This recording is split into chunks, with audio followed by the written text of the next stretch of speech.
October 2nd, 2025. In the sweltering darkness of Pyongyang, a war treaty was signed.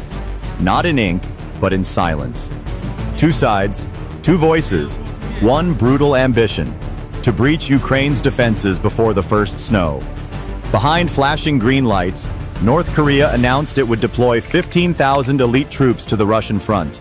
In return, Moscow promised to provide weapons, radar, and Class A strategic support in terms of logistics and supplies.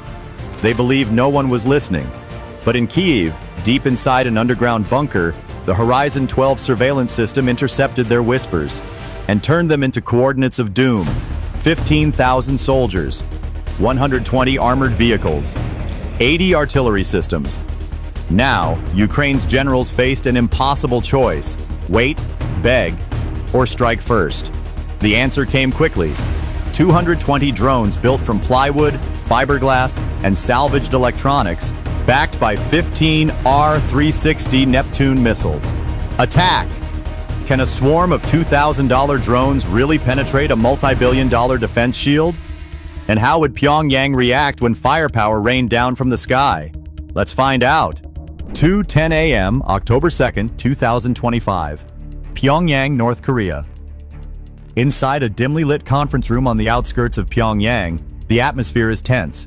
The only light comes from a flickering green lamp on a table covered with satellite maps, military charts, and encrypted documents marked Top Secret, Kursk Line. Outside, the night is quiet. Inside, history is being rewritten. A secure call connected Pyongyang to Smolensk and onward to a Russian command post near Belgorod. On one end, North Korean military envoys spoke in controlled whispers. On the other, Russian officers leaned toward the screen, faces lit by blue light. Their words were coded, but their meaning was unmistakable. A pact of war. North Korea had agreed to deploy 15,000 elite soldiers to the Russian-Ukrainian frontier, concentrating in 3 fortified sectors along the Kursk-Belgorod axis, near Suja Ridge, Zelenyansk Forward Zone, and Novopolisiye Camp, less than 40 kilometers from the border. Their mission: to break Ukraine's defenses before winter, striking hard and fast where the lines were thin. In return, Russia would provide what Pyongyang lacked: logistical corridors, precision munitions, and grade-A strategic weapons. No signatures were needed. The silence that followed the deal was colder than the October air.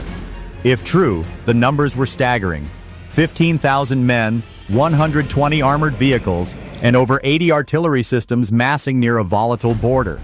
If this alliance held, the balance of Europe could tilt overnight. But what neither side realized was that their whispers were not lost in the ether.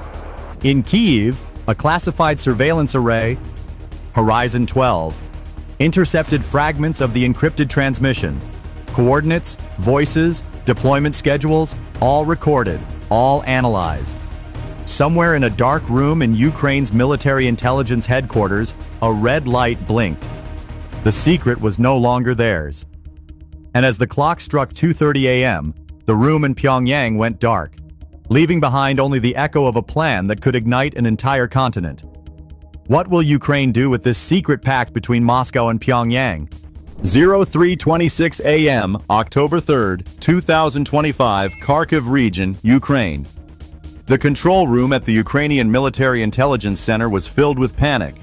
Walls of monitors cast a blue glow over faces that hadn't slept in days. A recording, sharp, grainy, but unmistakable, filled the air. Voices in Russian and Korean, timestamps, and a string of coordinates scrolling across the main screen. The intercepted file was tagged Horizon 12, intercept number 47. Anyone who thought this was a small victory was wrong. The file was like an earthquake on a USB drive. Analysts rattled off numbers as if reading a death roll. 15,000 foreign troops massing along the Kursk-Belgorod frontier, 3 forward bases identified within tens of kilometers of the Ukrainian border, an estimated 120 armored vehicles, and 80 artillery systems staged for deployment, fuel and ammunition convoys, enough to sustain a campaign for months. Each figure fell into the silence like a stone. The Emergency Council met for less than 15 minutes. The generals presented 3 clear options: wait and observe, escalate the matter through diplomatic channels and international courts, or strike immediately, decisively, to prevent the border from becoming a united front. The discussion was lively but tense. Waiting risked getting bogged down. Diplomacy risked delay and obfuscation. Action risked escalation. The situation was not transparent. Civilian lives were at stake, and the Council understood that words from Kyiv or Brussels could come too late as the armored columns drew closer. At 4 a.m., President Zelensky's Defense Council issued a call that would shape the next century of war: strike first. Ukrainian engineers were mobilized under Project Ghost Wings.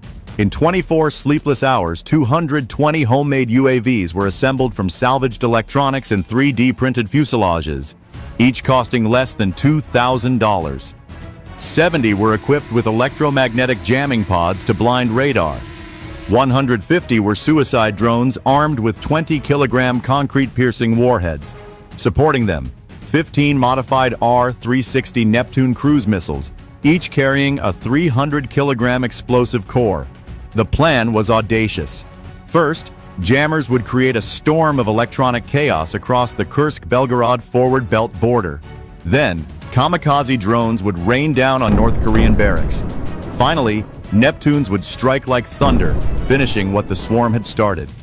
By 4:45 p.m., the countdown was set. Ukraine would not wait for the invasion. For the first time since the war began, Kyiv will write the next chapter in the enemy's tactical playbook, and it will be written in fire. Would Ukraine's swarm of homemade drones rewrite the rules of war, or be crushed beneath 15,000 North Korean boots? 5:10 a.m., October 4th, 2025. The skies over Novopolsky, a forward encampment on the Kursk-Belgorod belt, less than 40 kilometers from the Ukrainian line, were unnaturally quiet, the false calm that always precedes disaster. From the eastern treetops, 70 Ukrainian jamming drones rose like silent predators, hovering just 60 meters above the ground, weaving through the fog and darkness. Their mission: to blind the battlefield. Each UAV carried a homemade electromagnetic warhead made from microwave transceivers, industrial capacitors, and reconfigured signal amplifiers. Crude, cheap, deadly. At 5:13 a.m., the first wave arrived. In a matter of seconds, the entire electromagnetic spectrum collapsed. The Russian S-500 Prometey and North Korean KN-06 systems, designed to track hypersonic threats, were neutralized. Radar screens went blank. Targeting arrays spun. Operators screamed as ghost signals flooded the network. In 87 seconds, the area's vaunted defenses had become a digital graveyard. Searchlights lit the sky and panic set in. Rebooted interceptors rushed blindly. More than 20 missiles fired, destroying dozens of drones. But the real attack had yet to begin. At exactly 5:19 a.m., it happened. 150 suicide drones swarmed in from the south, flying in scattered swarms. The attack was algorithmic, no central control, no predictive model. 9 strike groups, each tasked with attacking a different segment of the tri-border base. The radar shaft shattered on impact. Missile carriers and air defense units were set ablaze. 27 KN-06 launchers were destroyed in less than 180 seconds. The command vehicle was destroyed mid-flight. At 5:25 a.m., the sky opened. 15 R-360 Neptune cruise missiles launched from camouflaged Ukrainian artillery batteries whizzed through the forest at low altitude. Flying at Mach 0.8, they were virtually invisible until impact. A 90,000-gallon fuel depot vaporized in an instant, visible from 30 kilometers away. Ammunition bunkers exploded in a chain reaction, scattering debris 2.5 kilometers away. A food storage facility that fed 10,000 troops was lost in the fire. A barracks built of reinforced concrete collapsed under the pressure of the shockwave. Dozens were crushed before they could even stand up. By 5:50 a.m., the once mighty tri-border base had burned to the ground. Communications were cut off. Commanders were dead or missing. More than 9,800 North Korean troops were confirmed dead or seriously wounded. 1,200 Russian advisors were missing. At least $1.2 billion in equipment, tanks, launchers, radars, and fuel had been reduced to scrap metal. As dawn broke, columns of smoke rose like tombstones across the border. The surviving soldiers looked at the smoldering ruins with disbelief. not of the enemy, but of their own strength. The silence that followed was heavier than the explosions, and in Kiev, when the first reports came in, the operation was codenamed Horizon 12. Keep watching, because the aftermath of this strike is more shocking than the attack itself. 7 a.m. News of the disaster reached Moscow before the smoke cleared. Satellite imagery from Smolensk showed 3 forward bases: Suja Ridge, Zelenyansk Forward Zone, and Novo-Polesye Camp, reduced to craters and ash. Inside Russia's Ministry of Defense, silence reigned. A Russian-backed joint force had been annihilated in under 40 minutes, an outcome previously considered impossible. The initial reports were unfiltered and brutal.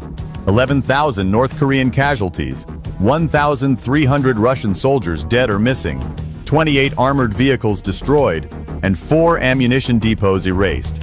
It wasn't just a tactical failure.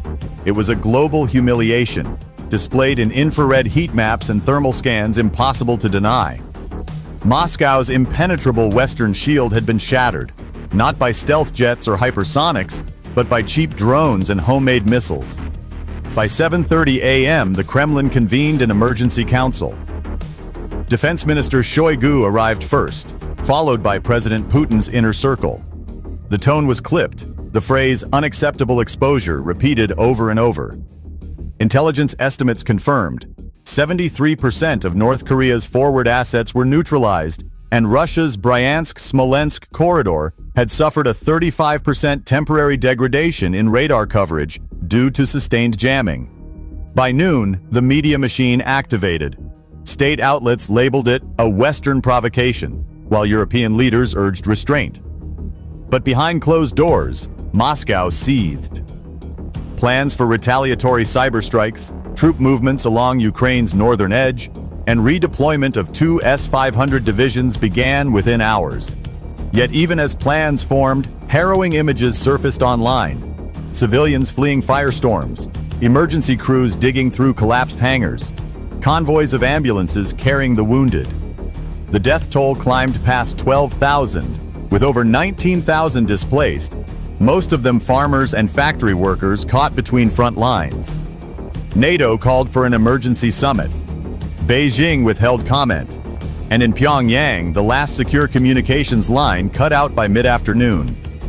As night fell over Moscow on October 4th, the city simmered, half fueled by rage, half stunned into silence.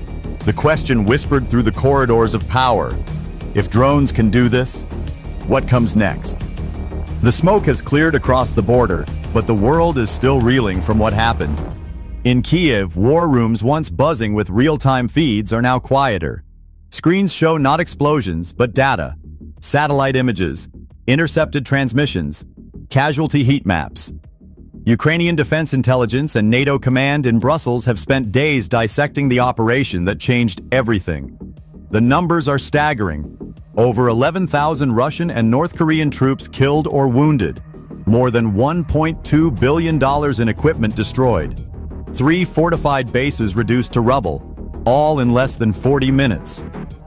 This wasn't just a military strike, it was a strategic earthquake. For the first time in military history, a hybrid drone swarm, costing less than $3,000 per unit, breached and neutralized 2 of the world's most advanced air defense systems, Russia's S-500 and North Korea's KN-06. Precision and unpredictability had trumped size and might. A NATO analyst in Brussels said it best.